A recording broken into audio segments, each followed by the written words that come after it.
Bonsoir à tous. Donc, on se retrouve pour une deuxième leçon sur la paracha de Bereshit. Paracha de Bereshit qui est tellement riche d'enseignements que j'ai pas pu résister à l'envie de vous donner un deuxième Dvar Torah, même si effectivement la paracha est derrière nous, parce qu'on l'a lu Shabbat dernier. Mais voilà, on gardera ça en mémoire et surtout que j'avais un message important à faire passer. Dans la paracha de Bereshit, après le récit de la création, on voit quelque chose d'étrange. Akadosh Baruch Hu a créé les animaux, tout le règne animal, mais il les a laissés sans nom. Il a laissé le soin à Adam Arishon de nommer les animaux en les faisant défiler devant lui.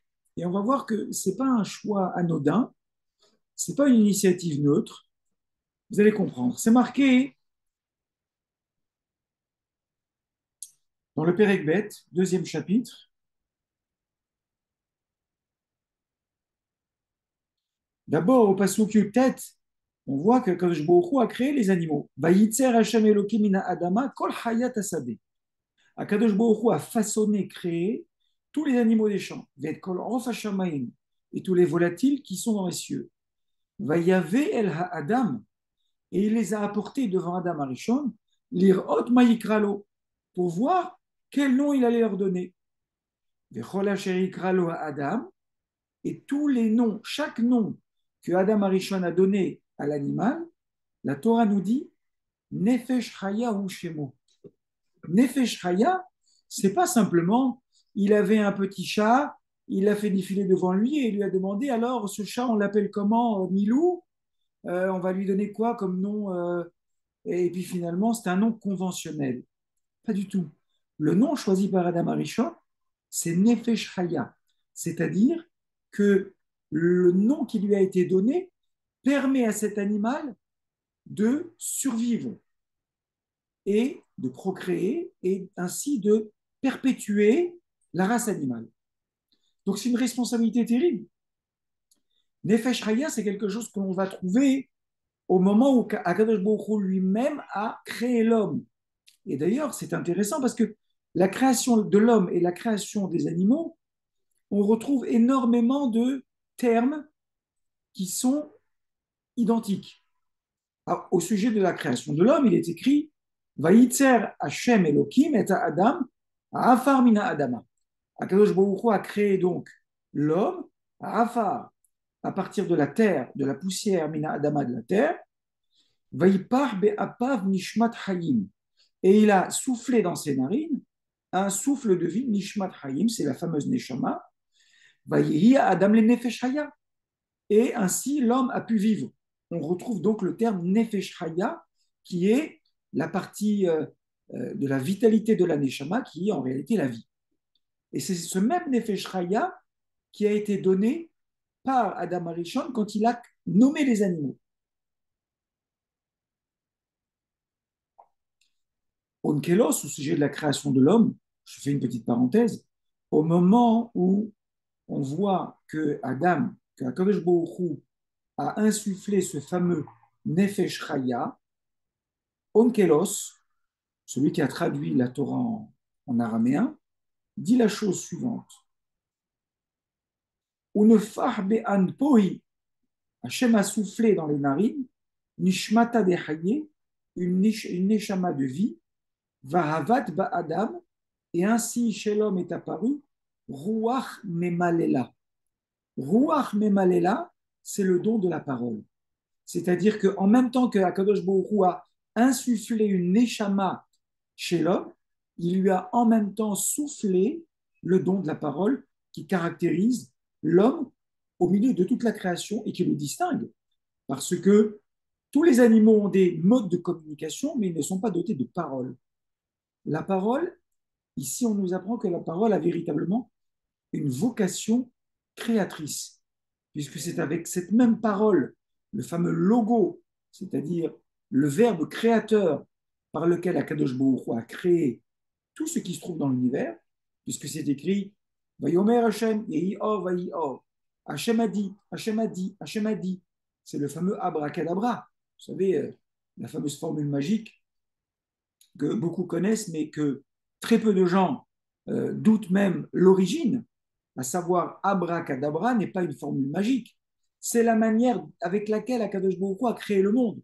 Parce qu'en réalité, abracadabra n'est autre que une formule pour dire Evra, je vais créer du mot bara, kedabra, comme je vais parler.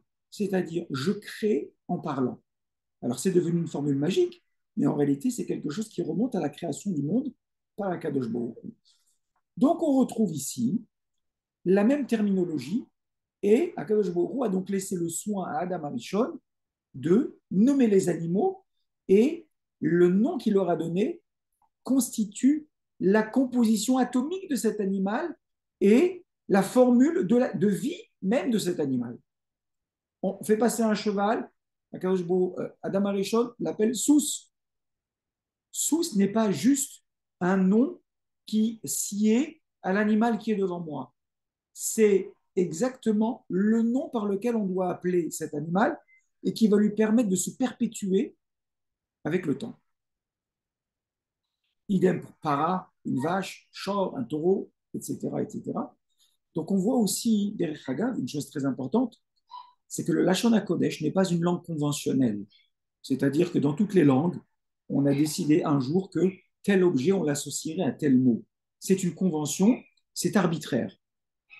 Dans le Lashon HaKodesh, il n'y a rien d'arbitraire. HaKadosh Baruch Hu, lorsqu'il a appelé les objets, Haetz, un arbre, Rain Sadik, c'est la formule atomique qui permet à l'arbre de se maintenir en vie. HaKadosh Baruch Hu a fait ça pour tout, sauf pour les animaux. Il a laissé le soin à Adam et Rishon, et on voit, de là aussi on apprend une chose extraordinaire, c'est qu'Adam et Rishon avait cette capacité à nommer intelligemment les animaux. Et donc la parole qu'il avait était une parole quasi divine. Et ainsi donc vont défiler tous les animaux de la création devant Adam Arishon, et Adam Arishon va les nommer.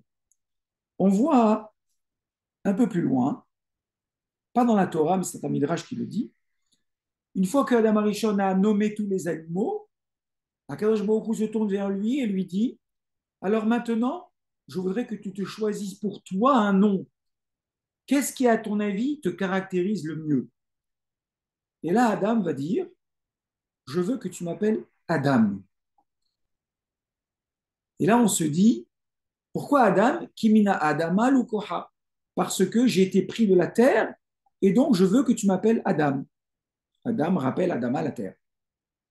Et là, on se dit, bon sang, Adam Arishon devait être bien fatigué une fois qu'il a pris le soin de nommer tous les animaux pour qu'il ait aussi peu d'imagination pour se trouver un nom. Mais attendez, de quoi parle-t-on, ou plutôt de qui parle-t-on? On parle de Adam Arishon, le premier homme qui n'a pas de parents biologiques, créé directement par l'intervention divine, créé directement par le Verbe divin.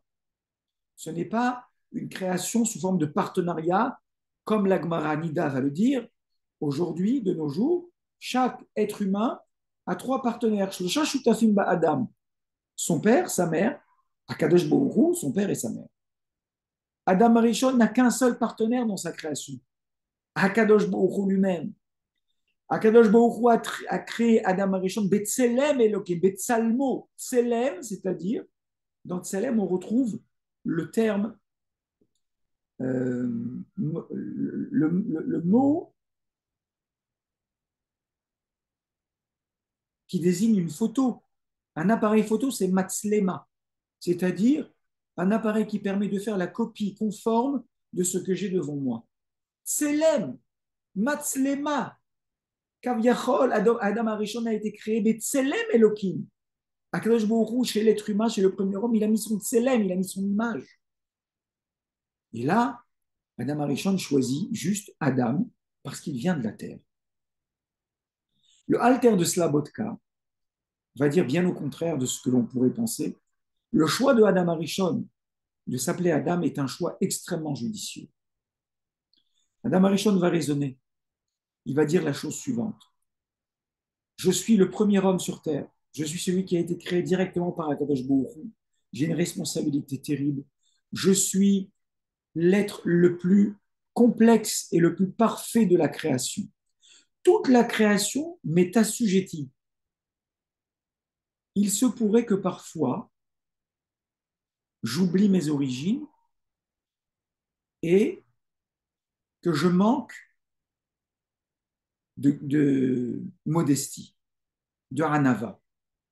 Donc, je veux toujours garder à l'esprit, regarder vers le bas, d'où je viens et finalement où je vais retourner, pour ne jamais me vêtir de la ga'ava qui ne sied qu'à Akadosh Baruch Hu. Donc, en réalité, Adam Arishon choisit ce nom de Adam justement pour bien garder les pieds sur terre.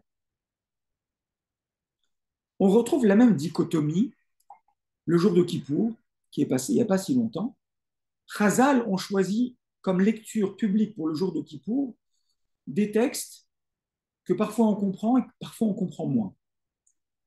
Le matin de Kippour, à Shachrit, on sort la Torah et dans la lecture du jour de Kippour, de Shachrit, de la prière du matin, on va lire le passage qui traite de la avoda, du service du Kohen Gadol, le jour de Kippour.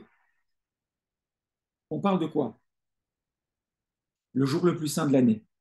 L'homme le plus saint de l'humanité qui rentre dans l'endroit le plus saint du monde. Ce triptyque-là donne un petit peu une image de ce que ça représente. Et ça, on dit, c'est parfaitement en phase avec le jour de Kippour, puisque c'est le jour le plus kadosh de l'année. On ne boit pas, on ne mange pas, on ne fait que prier, on passe toute la journée à la choule. Donc finalement, on est presque comme des malachim, on est même peut-être mieux que des malachim, parce que nous, on a un Yetzirara et on a des besoins qui sont des besoins terrestres. Ça, c'est pour le matin. À Mincha, on va ressortir la Torah, on va faire une lecture publique. Quelle lecture publique va-t-on faire à Mincha? Les harayot. C'est-à-dire, on va rappeler les unions interdites.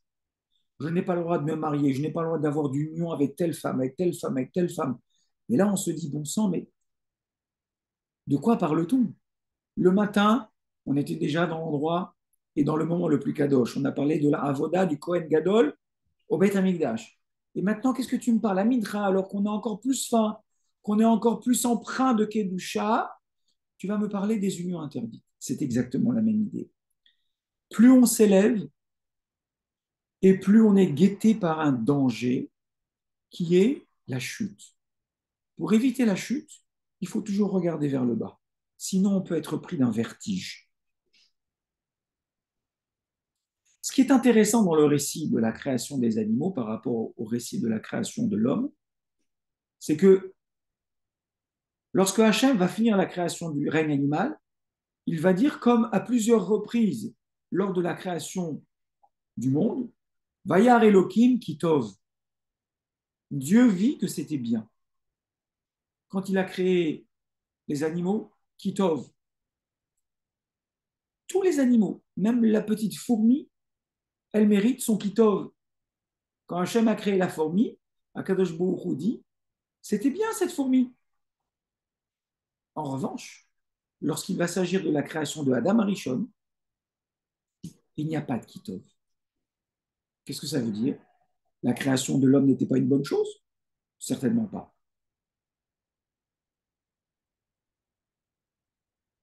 Ça va nous enseigner une leçon extraordinaire et c'était vraiment le message que je voulais vous faire passer aujourd'hui. Un animal, quand il est créé, c'est un produit fini. Il a un programme informatique dans son cerveau et il sait très bien que toute sa vie durant, il va faire ça, ça, ça et ça. Il va accomplir telle et telle mission, rien d'autre. Et jamais il va dévier de la route du programme qui lui a été assigné.